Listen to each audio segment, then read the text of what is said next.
What's up, my DGens? We are going live on a Saturday.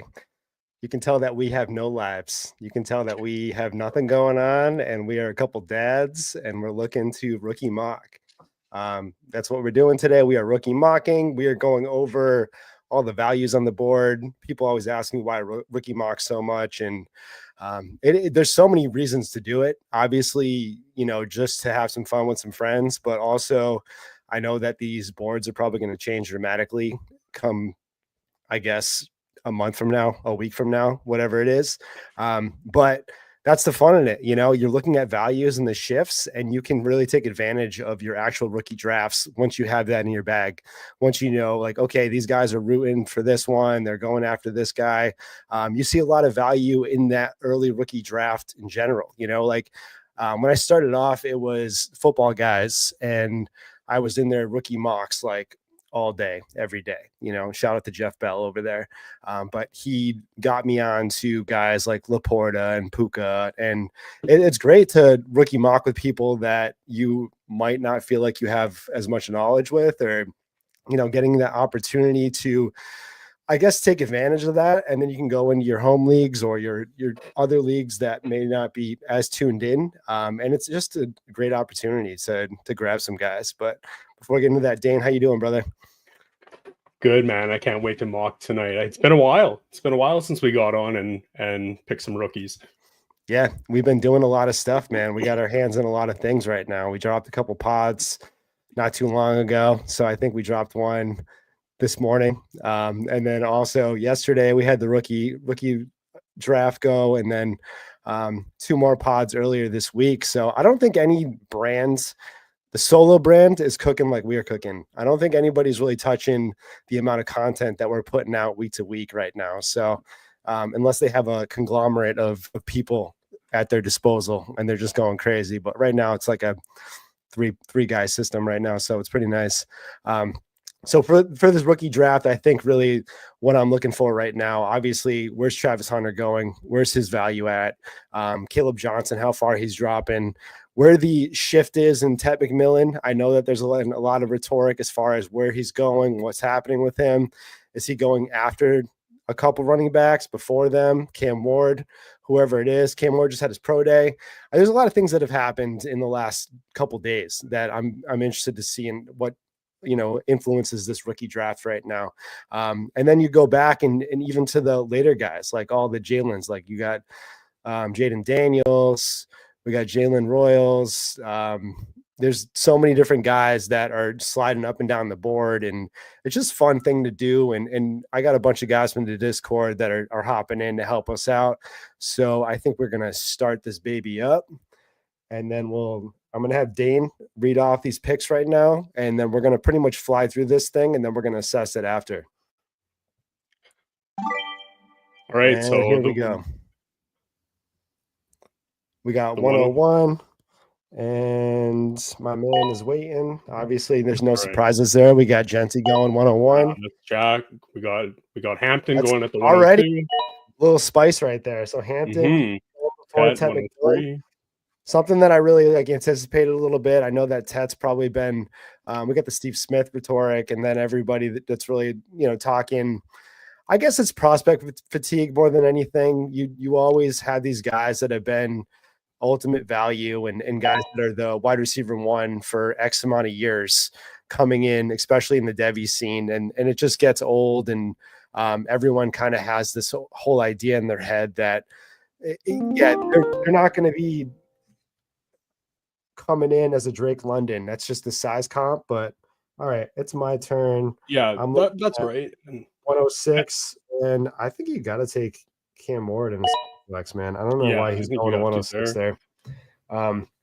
So to recap this, we had Hampton 102, Ted McMillan 103, Travion Henderson 104, Travis Hunter 105. I think I can get behind that Hunter pick if he goes to a Patriots team or a team that's really thirsty for a playmaker right now. Yeah, I agree with that. I think if he can go somewhere where he can kind of be the de facto wide receiver one, they're definitely gonna get those touches on both sides of the ball for him and see what they have in in a high profile prospect such as Hunter. I mean, he's the generational talent that everyone's really hoping for in a draft. At this point in time, you're looking at a guy that we might have somebody time out. Oh, Matthew Golden Right, at 111. Yeah, I mean, you can't really pass up on a Travis Hunter in a draft. The idea is that you're taking him in that early first for likely that dual role, but how that plays out in fantasy is really just kind of like a question mark, because we're not going to get that clarity until we actually see it on the field at that point. That is right. And I think this alludes to the rookie profiler pod that you and our buddy Jagger had the other day, right? Like we always talk about drafting a quarterback for their ceiling. Well, I think in this draft class, Hunter is the player that you want to hit on that ceiling. So how risk adverse are you to taking somebody like him? Now, I think at 105, depending how you view these prospects, sure. And if you hit on that, that might be a screaming value. Yeah. So, I mean, at this point, we are going TEP. There's tight end premium. I'm up again. I am tapping hard, Mr. Devin Neal at the 206. I know we're running fast right here, so I've been talking a little bit, but we got Shador Sanders at the 108. And then we're looking at Keyshawn. I like that there's a value right there. Keyshawn Judkins already at the 109. So this is what I love about this draft class right here. We're going to see so much value being pushed back to the back end of the first. And we're going to probably see a repeat of last year where these 111s, 112s are going to be incredible value. You know, like you're looking at BTJ Ladd. Right now you're looking at Keyshawn Judkins. You're looking at guys like Luther Burden, Matthew Golden. I don't know how you feel. We can talk about that Luther Burden, Matthew Golden kind of flip-flop a little later in the pod, but something that I touched on in Dynasty D-Gens a couple of days ago, actually talking about the outcome of Matthew Golden and how I feel about him as a prospect compared to Luther Burden. You know, I see a lot of Golden over Burden talks, and it's, you know, that's another thing that I guess we're going to leave. Well, we're not in the mid draft right now, but yeah, I think there's definitely something to talk about Golden with later. So as I alluded to before, we got the Jalen's going. So Jalen Knoll is actually 208, Jalen Royals 209. I think we're going to see those guys constantly being moved up. That's already a big shift from what we started with. We saw these guys going in the fourth round. They were the fourth round darts not even a month ago. So it's just nice to see that they're sliding way up there. I don't know if I like the slide down with Alec. He is somebody that I think everyone's sleeping on right now because of the fact that he didn't show a lot of flash, or, you know, he didn't really like have any massive combine showing out. So it's like everyone's gone soft on him. There's no way I'm taking him 303 though. I think he's definitely a second round draft pick in this class for sure. My man Harold just is autoed on the whole draft, man. Yeah, and I mean, he's out of it now, but the auto on Scadabo, it could have been worse at the 304 for him. Yeah, I mean, I like Scadabo. I like the fact that he's coming up and at least sliding down a little bit. I'm picking right now, so I'm probably looking at the board and trying to have a take at the same time. No, I think Scadabo was somebody that we worried about because he didn't run at the combine, and he just had his pro day. So I think that had some people breathe a sigh of relief. We knew that he wasn't going to be a burner, but I think he ran something like a 4.6, and I think that is totally serviceable as an NFL running back. Yeah, I agree. I mean, we're not wrong here though. Jamie's saying that 101's already won the draft, and I don't disagree with that, just because I don't see any reason Jaden Higgins. So we're talking about the Jalen Knoll and Jalen Royals. Jaden Higgins should have gone before. Jaden Higgins should have went at the gone at the when. I would say the 203, 202 203 right now. Yeah. That's Uh, so that's quite the steal for sure. I don't know. I And then we're also talking about Ibuka going at 201, which is incredible value too. I couldn't really see that slide. I think in a tight end premium, I will lean Warren because I think he's going to get a landing spot that is going to give him those manufactured touches that utilize his skill sets. Jaden Higgins would have been gone at 207 if my phone wasn't getting that sleeper glitch where it seems like if you leave it open, it freezes. But yeah, if you can get Jaden Higgins at 301, that's great value. Yeah, I mean, there's a lot of value even right now. If we're already going back to the end of the third, we got Brashard Smith, Damian Martinez. I love this guy. I don't know how he's going to show out or what kind of DC he's going to get, but I think he's definitely somebody that I'm going to tap in the third, fourth round easily. Jaden Blue is the burner. I like this guy. I think he's a good complimentary back in the NFL. Jordan James is also somebody that I'm pretty high on. I've been pumping his tires a little bit. Ty Felton. There's just like so much value, man. Like a good group of like really risers, I think, is the best way to go about it. Just because Jordan James, Ty Felton, I still see a few guys that you probably want to tap. I can't believe that Tootin is already faded out of value, or his ADP is just super low. I can't even tell, but I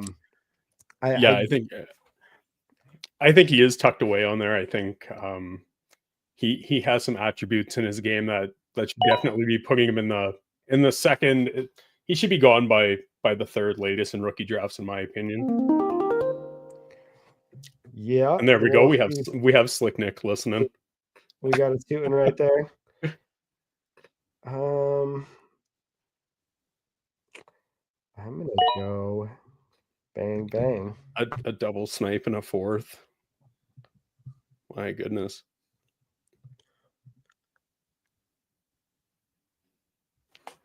It is tough picking on live right here. I'll be honest, because it's not getting my full attention right now. I'm not really following the board until I get to this point, and then I'm like, oh, I'm on the clock right now. So I tip my cap to you guys. This has been a challenge, as always. I think every time you go live on an actual draft, it's like you can't assess the board until you're done.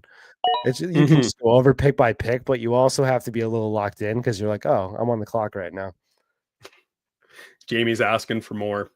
Wants a second draft. We have Sam Jamie, in here and 201 for Book. Get in our Discord, man. You can do rookie mocks all the time with us.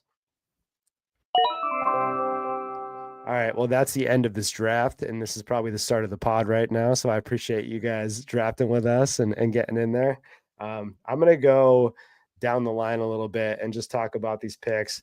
I mean, the 101, who is that? Dynasty Big Mac? Yeah, that's an incredible draft, man. I mean, he's actually having a baby right now. I think his wife's in labor, and he's in the chair drafting right now. So you know, my hat tips off to you, man. He's powering through. We're kind of making his weekend with letting him have a draft like that when he's got to sit in that chair. I think we can both attest that that's probably the most difficult thing to do when your wife's in labor is sit in that hospital chair as a husband. Sure, man. Yeah. All right. So we're talking about Hampton at 102 over Ted McMillan. I'm into that. I like that. We're already seeing Hampton looking like he's going to get top 12-ish. I don't know if I agree with that, but there's a lot of talk of him going within that like mid first round, which is, I mean, great for fantasy, no doubt. I just don't know if I'm going to tap him over some of the other prospects as far as an actual NFL team goes. You know, if you have those needs, if you have those offensive line needs. But yeah, I mean, like that over Tet. I would even probably go Travion Henderson over Tet McMillan at this point. For Travis Hunter, I think that's tough. Just because if you're going to be tapping Travis Hunter at 105, you're anticipating him being a full-time wide receiver. If he is a full-time wide receiver, I'm taking him 102. I think that's probably like aggressive on my end, but I also would have him clear cut wide receiver one in this class by a wide margin.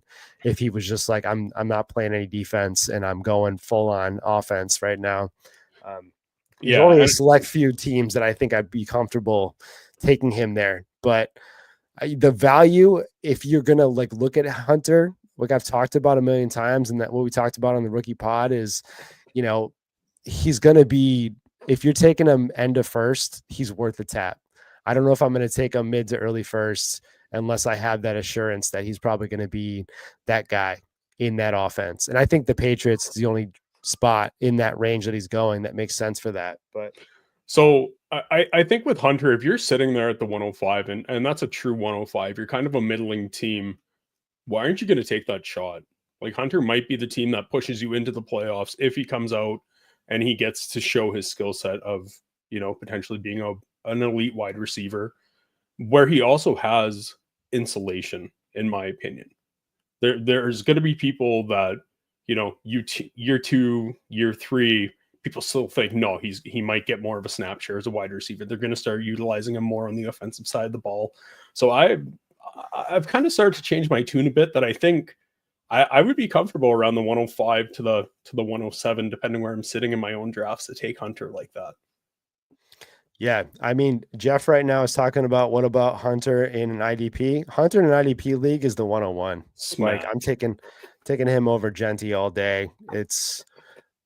I mean, that is pretty easily going to happen for me, just because what you just said is absolutely right, because the value changes constantly and offensive minded coaches come in and the whole system changes over, especially on the early end of these teams. He's looking at all these, teams that are in a rebuild right now that are probably looking at him, like the Browns and I mean, Tennessee probably isn't tapping him 101, but you're looking at the Patriots, all these teams that are probably going to have some coaching shifts and different philosophies in and out. And everybody's going to have a different idea of how to use Travis Hunter. So let's keep it moving though. Cam Ward, I couldn't pass up that value.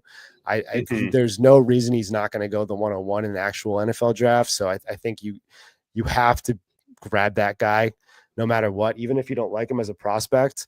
It is hands down the value. Like if you are in a super flex league, that tap is absolutely got to happen in the mid first, no matter what, because everyone's in the need of a QB. Even if your league doesn't value them, there's going to be a sell window no matter what, and it's just going to happen. But after that, we see Tyler Warren, and you actually snagged Tyler Warren, so that's funny. I was with the Undroppables a couple days ago. We were talking about Tyler Warren's value and what we see him as in rookie drafts. And I did say the 107, 108, the mid first, and it is like no doubt in the TEP I'm tapping probably. But do I think that I can grab the same ceiling later in the draft? Yeah. Why'd you grab Warren there? Like in this league, I get it. There's a TEP, but do you see him as a clear cut tight end one in this class? I do see him as the tight end one of this class, and I think there's enough smoke in NFL circles of where he's going to get that high draft capital. He's going to land somewhere that utilizes his skill set, and he is going to be a major part of that offense. So that was kind of my reasoning behind that. Given hit rates in the later first round, I think I would go and grab a tight end that could potentially give me that positional advantage. Yeah, I honestly think that tight end is landing spot dependent more than running back at this point in time, just because Absolutely. of the way that the coaches think, the way that they have things in place. Like Michael Mayer went way before guys that like Laporta in that class, and we saw what happened. They drafted over him because they just didn't see the use of a guy that only blocks and doesn't have much offensive skills. And it's like, I don't see that with Warren at all. But do I think that if he falls into like if we see Loveland in the LA, like if we see Loveland with Herbert as the tight end one over there, like I have to take him over Warren all day, personally. I just don't, for like the scoring purposes, I don't really have Warren dramatically higher than Loveland. And if they take him early and he goes to like the Colts that has Daniel Jones or maybe Joe Flacco coming off the couch throwing to him, or if we look at Herbert having a bona fide tight end one over there, I think it's just going to be an easy choice for me. But all right. So Shador Sanders at 108. I like that. I mean, same thing as Cam Ward. Even if you don't like Shador, that's crazy. You're getting probably most definitely a starting quarterback at 108. And you will see a sell window for these guys. And it's just anytime, anywhere, some rookie quarterback will pop off, and it's like, okay, you might want to hold him, but you can also just sell off if you don't really want to hold the bag and see what happens. And I agree with you there. Like I think even if you look at Shador and you don't think that he has the ceiling to be, you know, a QB1, like you said, there's insulation there. He's going to get his time as a starting quarterback in the NFL, and that's going to give your sell window a little bit longer duration. Yeah. So moving back down, we got Keyshawn Judkins. I love him. I'm actually sitting down with Dynasty Price on Tuesday to do a rookie profile of him. So it should be a really good episode. We're going to break him down. I'll give you a little sneak peek of that. He is as close to TreVeyon Henderson as you can get if you just took TreVeyon Henderson's pass blocking ability away from him, like his elite pass blocking ability, and you just cut it in half. That's who Keyshawn Judkins is. I think Judkins has a little more spice to his game, but I think these guys are extremely close in value. And I think that is going to change and flip flop, and we're not going to see this huge gap. Like TreVeyon Henderson went 104. Yeah. And Judkins 109. These guys are back to back. They should not be going that far apart from each other. I don't see that the value or I guess the skill set being that far apart personally. But yeah, I don't want to. I think you're right. Yeah. No surprise here. We got Dynasty Dog Mike taking Luther Burden. That is his wide receiver one. I have him up there. I think I have him as like a pretty close wide receiver 3, 4, like very close. I think that his DC and everything is gonna really dictate, because he is dependent on usage. He is somebody that needs a high slot percentage. I think that he would serve a solid role as a wide receiver 2 on a team. I don't like him on a team that needs the wide receiver 1 help though. Like I don't like him going, just like I didn't like Keon Coleman going to Buffalo, because he's not that guy. He is a complimentary, like, catch at will, like over some guy's head, dunk on him, but he can't catch the slant or go out on a fly route or anything. Like he is just like contested catch monster.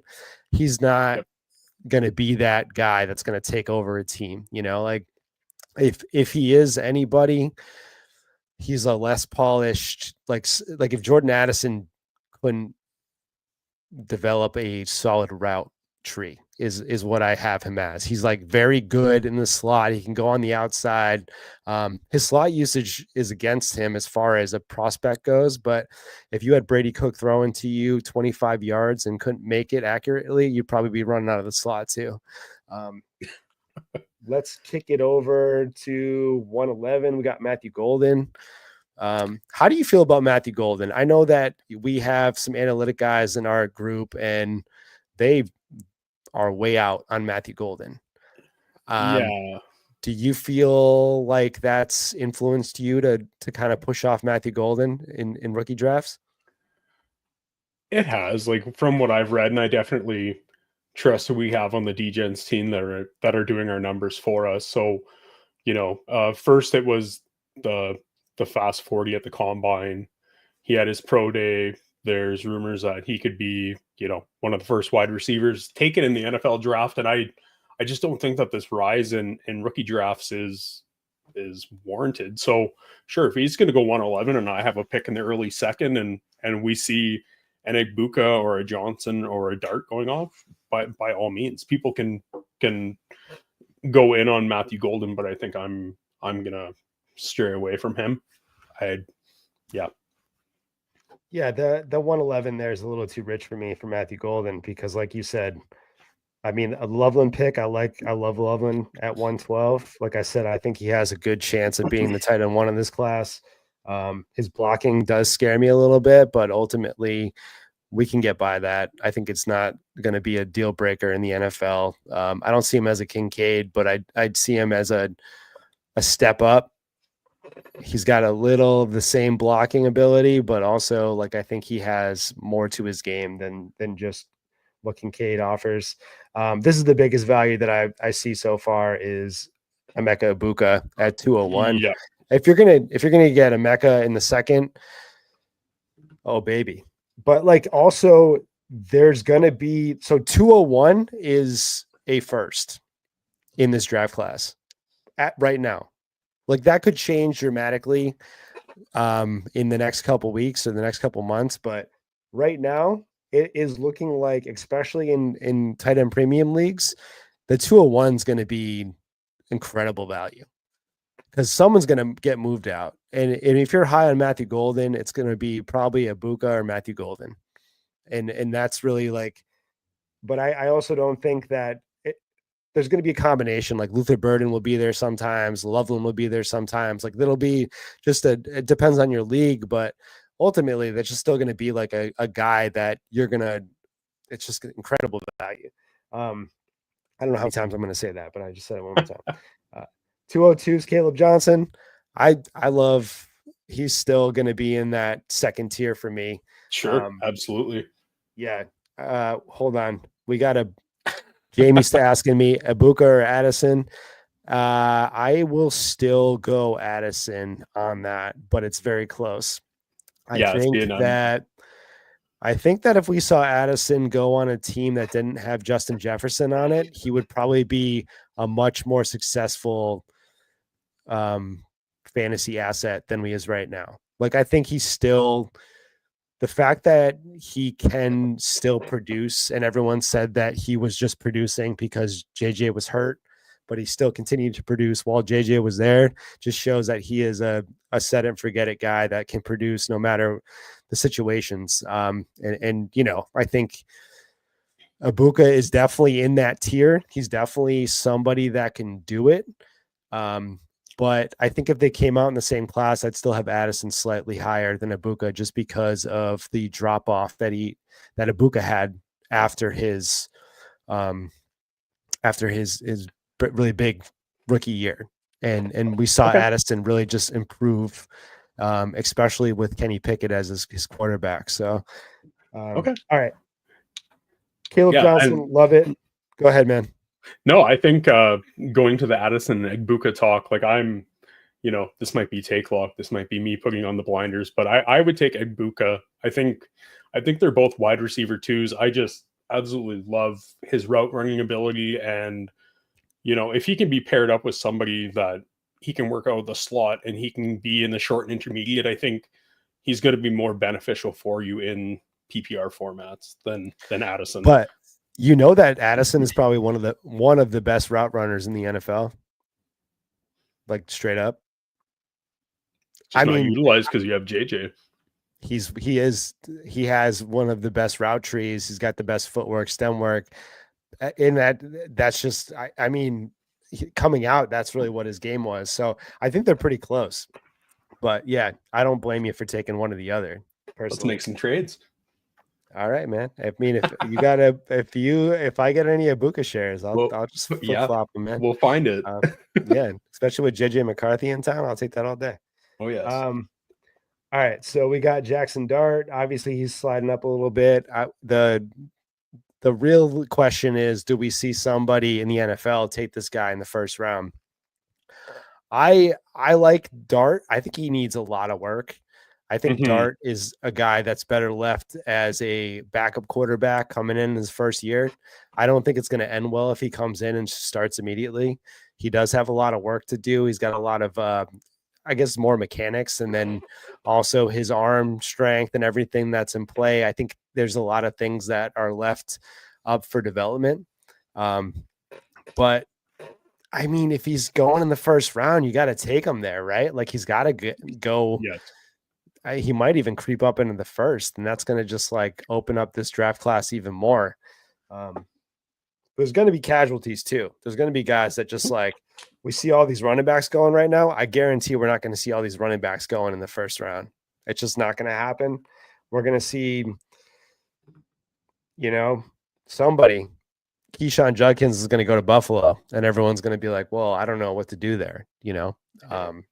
Something's going to happen. So it's going to be like just like Zach Charbonnet was considered a mid first for the longest time, and then he went and he got drafted behind Kenneth Walker, and then nobody wanted to take him, and he was an incredible value, sometimes going in the late second round. So I think that's really going to happen in this draft class, where these running backs that are all valued as the first and seconds are going to drop into the thirds, and some of the thirds right now are going to jump up into the seconds. Like there's going to be those guys those landmine Damian Pierce's and stuff, and everyone that falls into a perfect situation that becomes a starter. Like whoever goes to the Raiders, which is probably gonna be Genty, but if they wait until the second round, third round to get a guy, I mean, whoever gets in that spot in the third round, like a Harvey or like a man, I don't know. There's could be incredible value there, coming in and being the starter on a team that has Zamir White and I don't even know who their other running backs are because Madison's gone and I don't know. I don't know who's on that team. I don't even have it up, but it's Sincere McCormick and Zamir White, oh and yeah, probably hey, Ashton Genty pretty quick. McCormick's the dog though. I love I love that guy. All right, so let's moving on a little bit. We have Trey Harris. I'm still in on Trey Harris. I know that a lot of analytics guys have been up and down. Tape guys love Trey Harris. I'm a tape guy. I love Trey Harris. I've loved Trey Harris for the longest time. I'm definitely going to tap him there just because of the ceiling that he has. I think right at this range, you're talking about ceilings because right here's Trey Harris, and then right after that's Jalen Monroe. Jalen Monroe is a absolute ceiling player. He is that guy that you are hoping becomes a Jalen Hurts. And you're praying that he develops into a guy like that. He could be whatever, like at that point, an Anthony Richardson, or he's like a less polished Anthony Richardson right now, coming in as prospects. Like I would have him like in that class. I don't know. Like he's not so far off from Anthony Richardson. He's got even more of a rapport, and he's started a hell of a lot more games in college than Anthony Richardson ever did. So, and he played at Bama. If you put any stock into that, right? It not that Florida is a slouch of a school, but I mean Alabama, I think is more warranted for draft capital reasons than that. He's also the only running quarterback in this class. And not just like a running quarterback, he's a very good running quarterback. He is excellent. I think he got over I'm going to spitball this right now, so don't quote tweet me on this, but I think he got over 700 yards. I did a Milrow breakdown with Matt Waldman. So Matt Waldman, don't get mad at me if I'm getting these numbers wrong, but like he had a good fact check me, Dane, if you can. I don't remember what he got total, but he got almost 20 touches, he got 20 touchdowns for, I'm going to say 600 something yards. While you check that, let's go to the next one. Devin Neal. I love Devin Neal. I'm going to tap that guy all day right there. He's probably in the top tier of the second, like he's probably right behind Caleb Johnson for me. And then we got Ollie Gordon. Oh, baby, you went high up on Ollie Gordon. Yeah, that's when Sleeper froze on me and I kind of panicked on Ollie Gordon, but I think he's another guy that's dependent on DC, and he's going to get a role, and he could be a serviceable running back in this class for you. You know, I don't think what he did 2 years ago in college was a fluke. Maybe it was a little bit of quiet quitting last year, and that team was just absolutely awful. I think there's still something left in the tank for Ollie Gordon. I mean, I love Ollie. I think you could probably wait a little bit on him, but I think there's also Mm-hmm. a reason to stand on business and take your guy too. So, Um, um, so I'm going to cut you there's off with Melrose stats. Sorry. yeah, 168 carries for 726 yards and 20 touchdowns. bang, I wasn't that far So off. no, not Yeah, bad. that's pretty good, dude. I mean, Jamie's asking if he's compared to Malik Willis, and he's a better rusher. I think he probably has the same um, throwing ability. I think there's probably the same mechanical issues that Malik Willis has, and I think he does have the same issues making decisions on the field. So his game speed decision making is pretty off. Um, but I would say that he's got a way higher ceiling than Malik Willis. And we saw Malik come in and be a pretty serviceable quarterback this year, right? Like he won a Mm-hmm. couple games for Green Bay, I think. Like I think he's solidified a QB2 role in Green Bay. I don't think they took another guy this year. So I kind of I like him as a guy sitting behind Love that could probably put up solid high end QB2 numbers. I think with if they get a couple guys on the offense right now, I think Malik Willis could put up like 18 to 20 a game. And that's just because he's got that ability to rush out of the pocket and dump off King. So there's a lot of catches to be made. But all right, so this is where we get into the Jalen's guys. So Jalen Noel, I like Noel a lot. He's somebody that I've been in on a long time. I think this is like okay, right at like Trey Harris. I think Jaden Higgins should probably have been slid in there somewhere. And I that's agree. something that I miss, but I also love Devin Neal. So if you That's put a gun to my head and said Jaden Higgins or Devin Neal, I think I would. I don't know. It would definitely be team based dependent, to be yeah, honest. it's landing spot dependent for me. I would have taken Higgins, like I said earlier, at the 207 if Sleeper didn't glitch out and send me into a bit of a panic there. Yeah. Yeah. I mean, Sleeper does that, dude. And especially when you're on live and you're just sitting there sweating bullets a little bit Oh, because it's even worse. it's hard. It's hard to talk with my head down looking at my phone, man. I'll be honest. Like I think that's like can you walk and drink at the same time? Like, no, I can't talk and look down without feeling like I look stupid. So it's hard to draft while I'm talking on a pod. Yeah, if you give me more than one thing to do at a time, it's going to be a show. All right. I know you're not deep into rookies right now, and you can pass on this question, but are you taking Jalen Noel or Jalen Royals in a rookie draft? From what I've seen, I think I'm going to take Jalen Royals over Knowles. I think there can be a little bit more of a higher ceiling with Royals. Yeah. Yeah. I I see a lot of similarities in their tape, to be honest. But yeah, you're right. I think it's gonna be Jaden Higgins. Oh man. Yeah. No, I think I'll still take Noel. So Jaden Higgins, Noel, and then Or, Royals. But it's pretty close. okay. I Okay. I think think I would have Restrepo in there mixed in somewhere too, just because I love he's gotten these incredible comps that okay. I'm not good at comps in general. I think that I need some time. I'm a good tape guy, but if it comes down to it, like I'm not going to butcher your comp because I don't want to be like a headline next year saying that, you know, I said Rashad White was the next Bijan Robinson or you know, I don't want that at all. So I You're love just I think Restrepo is going to be like way farther down than these guys come draft day, though. You know, I think that he did actually run injured.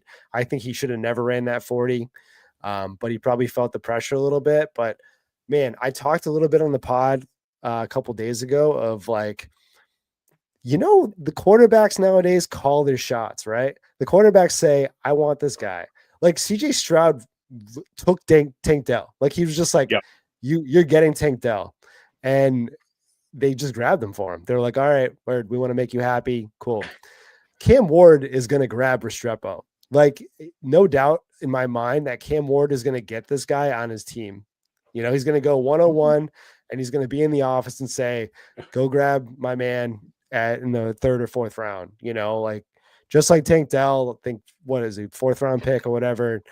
And he could have they already have the rapport. He could have a pretty good year one, I I mean, is it really going to hurt? Like if we hypothetically want to speak that Cam Ward goes to the Titans, that they go and get Restrepo, it's not like there would be anything other than Westbrook Akine holding him back. Yeah, I mean, the 40 time doesn't scare me a little bit, and it's also the fact that he does have these elite skills. He has the ability to separate without using speed. He does have good footwork, and he really works on that first step, and he has physicality to his game too. I'm not saying that you never see guys running straight lines in the NFL, man. They are using their manipulation. It's defensive manipulation. It's a lot of head games and everything. Like, there's only a couple of guys that are super successful in go routes. Like, like there's a handful of guys and they're up and down. Like, that doesn't excite me. I don't care if you can score 4 touchdowns in a game and then go ghost for 5 games. The 40 time isn't everything for me. I do like having that long speed, but I'm not full fading him, dude. Especially if I'm going to get him in the third round. I think he's going to be value. All right, move it down a little bit. There's Jaden Higgins. There's my guy. Yep. I love that. Jaden Higgins is a dog. He has that complete package as a wide receiver. I think he could easily be the wide receiver 3 or 4 of this class when it's all said and done. I think we're going to see Jaden Higgins really take on, and he's probably going to get pretty good DC in the NFL. I think that's just the pedigree. NFL teams love that pedigree. We see that the James Cook love that he got. I think Higgins is going to go late second. I think that's my call. Yeah, it sounds like the drum has been beaten for Higgins as of late, and again, kind of going back to what Jared has been laying out for us on the DGens team. Looking at his analytics, I don't think there's anything wrong with that currently. You look at that spreadsheet and it's a lot of green. So for somebody like me, green is good. So thanks, Jared, for that. Morik, you're gonna get us canceled, brother. Delete that. Vince, don't enable him, please. All right, so we got next pick is RJ Harvey. I love RJ. I really am hoping that this tier of running back, we see Harvey, Scatabo, Giddens, all these guys that I think were Debbie darlings coming in, and we all had high hopes for them. But like, I don't see all these guys hitting in the NFL draft, unfortunately. There's going to be some casualties, but I'm hoping for all of these guys to hit because, and then we go even deeper down and we got the Tosh Brooks, the 2-ins. The 2-in is kind of crazy to me. I don't know if he's gone down that far, if he was just kind of hidden in ADP, but he's been pretty consistently going in the second, third round of most rookie drafts that I've done. Yeah, I think he was tucked away in there. I think Tootin, I think Taj Brooks, I think Scatabo, you can all see them kind of jump into that, mid to late second, gone by the third round for sure, in my opinion. I'm with it. Wait, so I skipped over Ian Omar. Dude, I love this guy. I feel like he shouldn't be going there either. He was a dog in Stanford, and he probably, if there was a bigger buzz, I think a lot of people would have him as a second round pick in this draft class. and that's fine. I'm fine with that. I think we had our Devi draft that you and I did for the D-Gens Devi, and I took him. Mhm. It's obviously a supplemental draft, and these guys, it's very depleted, but he was still available. I grabbed him at the 104 over there. I mean, we're talking about Tootin being a first round pick in this draft. So Yeah. Devi is definitely a different animal. So it's definitely not what you think it is. But I loved getting him there. The likes of Jaden Higgins, Royals, and Tootin were all first round picks in that draft, I believe. So Mhm. all right, so we're getting down dirty right now. Scatabo, I think, is still going to be successful in the NFL for sure. There's no way that I would fade him in drafts, and I love that it's going to push him down because he was up there in the late second, early third in all drafts. Now we're looking at Yeah. the mid third, even if that means he's going a little farther down. But I wouldn't be fading Scatabo. Like, no, I don't see him as like a very talented running back, but I think he's a guy that could succeed in the NFL just because Yeah. we don't need a workhorse anymore. We don't need a guy that is getting 20 touches because nobody gets 20 touches anymore. And that's just it is what it is. You want guys that can do a lot with their limited touches so they can get a ton of points for you, just like an A-Chain. He doesn't need 20 carries. He can get 3 dump offs and a couple carries and get you 25 points in fantasy. So um, let's keep it moving. Mason Taylor. I think Mason Taylor could be the tight end one of this class. Okay. I think there's a good possibility that we are looking at a guy that you could get in the 3rd or 4th round, and he could be the one. He could be that Laporta gem that wasn't added in a sleeper until the first round of the actual NFL draft. I I love I love Taylor. I think he has the speed. Obviously, we saw his pro day. He does have the agility. He's got athletic ability. He's got good hands. He can block well. He's just one of the most well-rounded prospects in this class. And he comes from a good school, and he has some pedigree to his game. Like Mhm. he's consistently been better over the years. He wasn't a Tyler Warren that just jumped off his senior year. Like he has that skill set, and yeah, he's coming from a team that has a lot more playmakers, but still put up a decent stat line and showed that he can be a competitor, especially like in a big school in a big conference like that. So um, Yeah, just looking at that, I think that's something for me coming from LSU. He's only 21 years old. He is big. Just looking at his stats really quickly, like I think contested targets look like he's been okay. He's been consistent in his production. Like if you think that he could be somebody that ends up being the tight end one, I'm definitely going to take your word on that.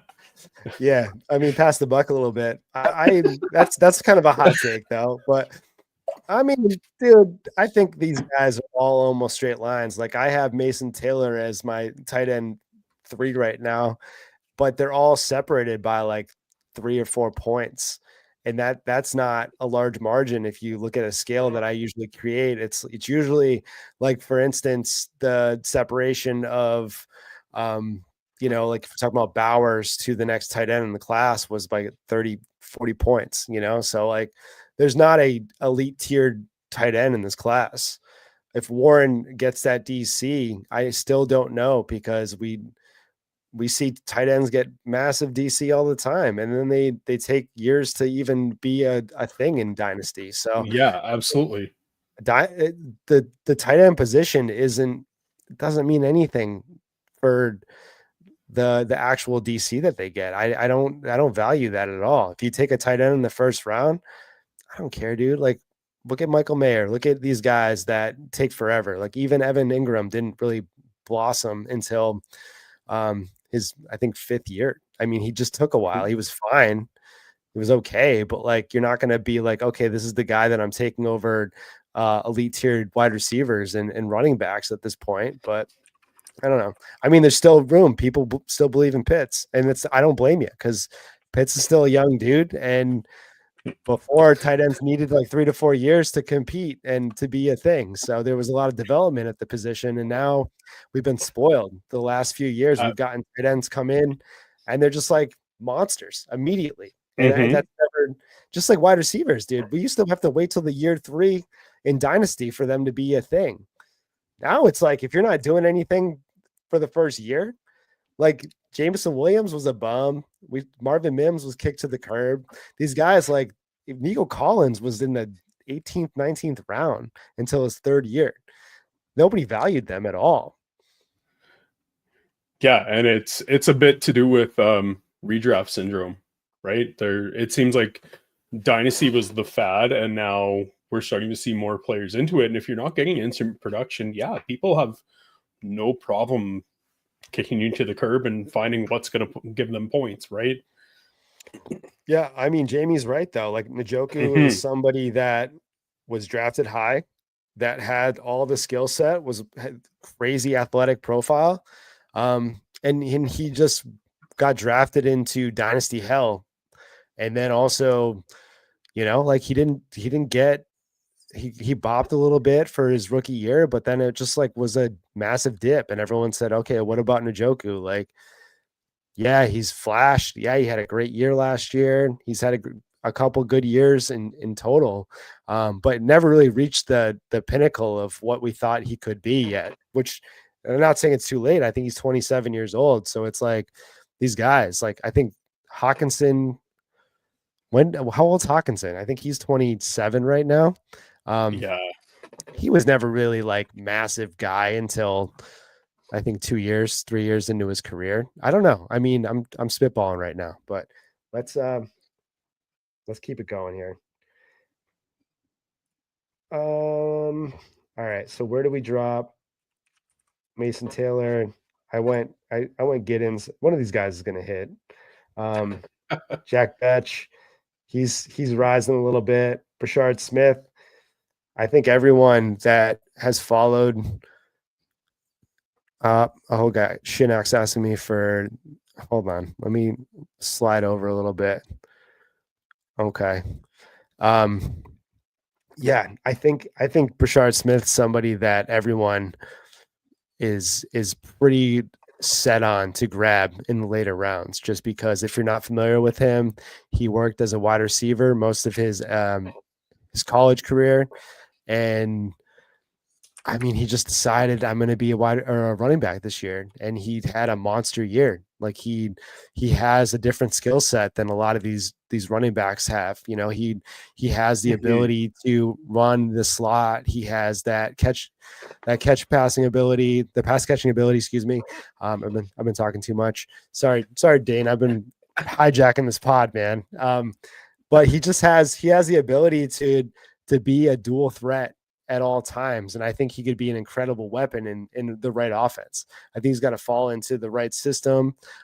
If you haven't Yes. really looked into his profile at all, I sat down with FF Angelo and we broke down the entire thing. So I'm not going to waste too much time on this guy, but he's definitely somebody that you should look into, because if he's going in the 4th round, dang, that's crazy. Same with LaQuinn Allen. Like same deal.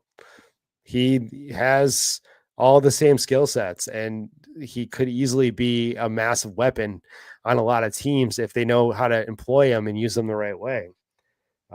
But we got to the end here. Damian Martinez and Jaden Blue. I do like all those guys. I love all of these guys. Mm-hmm. I love Jordan James. I was just pumping him up on a pod a couple days ago. I think the question was, who do you think could slide up into the 3rd, 4th round that nobody's talking about? And I said Jordan James. I think he could be a 3rd round NFL draft pick, and nobody says his name ever. Nobody talks about him at all in any content that I've ever seen. He's solid. He's a guy that worked behind Bucky for 2 years, and he worked tandem with him, and they did well. Like they ran Oregon's backfield together. And then Bucky obviously got drafted, and we saw the talent that he was there with, and then he just took over. He put up like 1,500 all-purpose yards and had, Yeah, I pretty think, close. 15 touchdowns or so. Nailed it. Yep. Man, Yeah, dude, look at you. I can't remember where my It's keys are. I don't know where my wallet is. I literally put my cell phone in the freezer the other day and I kept doing I was on my Apple Watch and I was like, find my phone. I could hear it, but I was like, where the fuck is it? In my okay. freezer, dude. Okay, Yeah, it's for like Saturday nights. You're locked 7 minutes. But I got all these numbers just floating around, man. Yeah. See, So and I think you're right. Like lots of these, especially the running backs in this class, there is so many of them that can land somewhere and serve a role, right? Like I think you can look at rookie drafts, you know, come middle of the season, and you say, "Oh man, I got him." Like I got Tootin or I got Brooks, just for example, off here in the 4th round. Like, what a value! What were people thinking? I think that the depth is here that you can make any storyline and be happy with what you have drafted. yeah, I mean, they're just to touch on Bucket, like there's guys that stand on business and they've been in leagues for X amount of years and they've been watching these guys and everyone's saying they're bad, they're no good, they don't test well, but you can't follow the herd all the time, man. You have to think for yourself.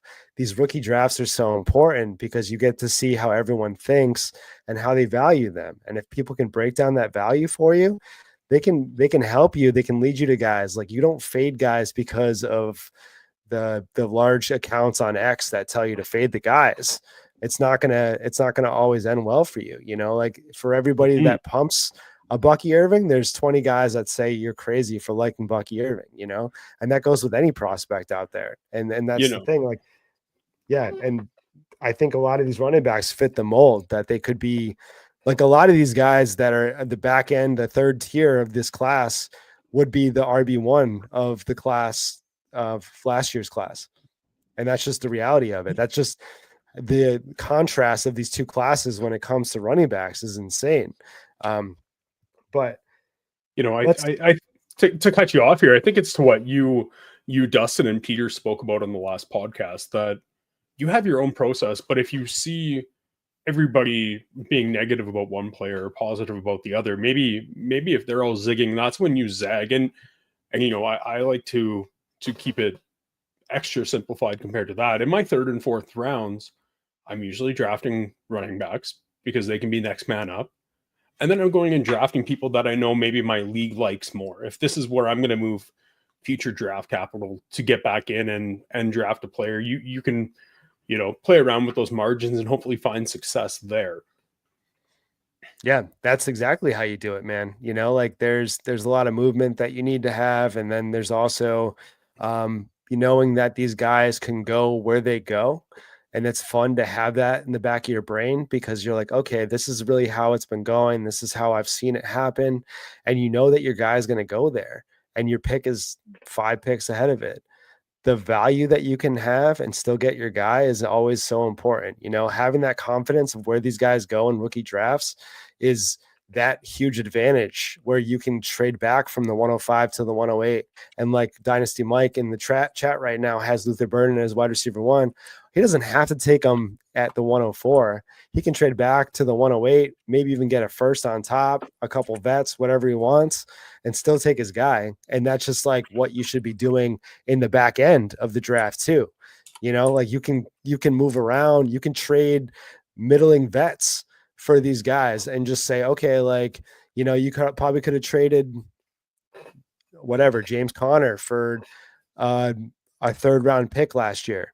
And you could have done it during the draft and taken Bucky Irving.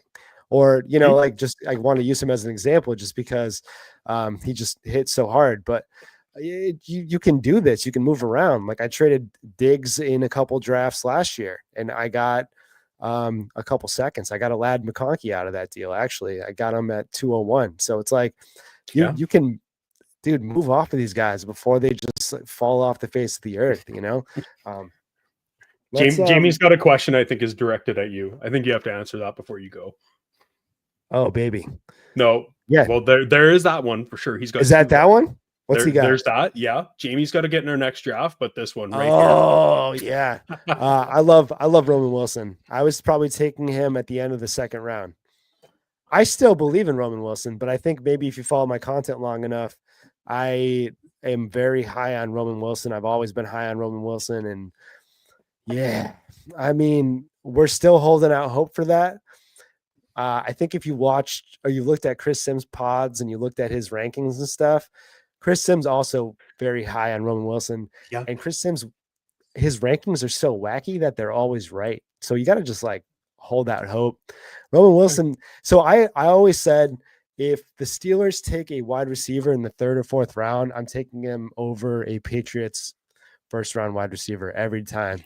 Every time, like I still think Roman Wilson's definitely going to be a lot more successful in the NFL than Jalen Polk or Javon Baker. So I don't know if that's a stamp of approval, but I like him a lot. All right, you got anything to add to this pod before we just get out of here? Once again, I want to just add that I love Ty Felton. He's somebody that I'm tapping everywhere. I like that. Deck got him at the 4-2. And everything else is, Yeah, Tooten Brooks. Love them in the 4th round. Thanks everybody for joining on a Saturday night. Yeah, I appreciate really, you guys. really appreciate it. Yeah, everybody. Much love. This was a pop-up pod that we had going on right now. So really just like, hey, I texted Dane at like 3:00 yesterday. I was like, hey man, you want to do a draft? And he's like, yep. So this is great. This breaks up the weekend of driving and being a cheer dad to, change from one venue of insanity to another one, which is my basement, to be a degenerate and have a rookie mock. Hell yeah, man. Well, I appreciate you. Like I said, I appreciate all the guys and all the Discords. So Jamie, I will send you a link to our Discord. We got a bunch of guys now that are just intertwined in Discords, and it's awesome, man. I love it. I love that we're doing a lot of things. I will be plugging everybody's content down the road a little bit. So, but once again, I appreciate you guys joining us, and definitely join us for our Dynasty pod next week. Our rookie pod, like I said, I'm with Dynasty Price. That's going to drop on Friday. The Dynasty pod itself will go live next Thursday. And then we have Devi Degens coming out next Tuesday. So a lot of stuff coming up on deck. So until then, we'll see you.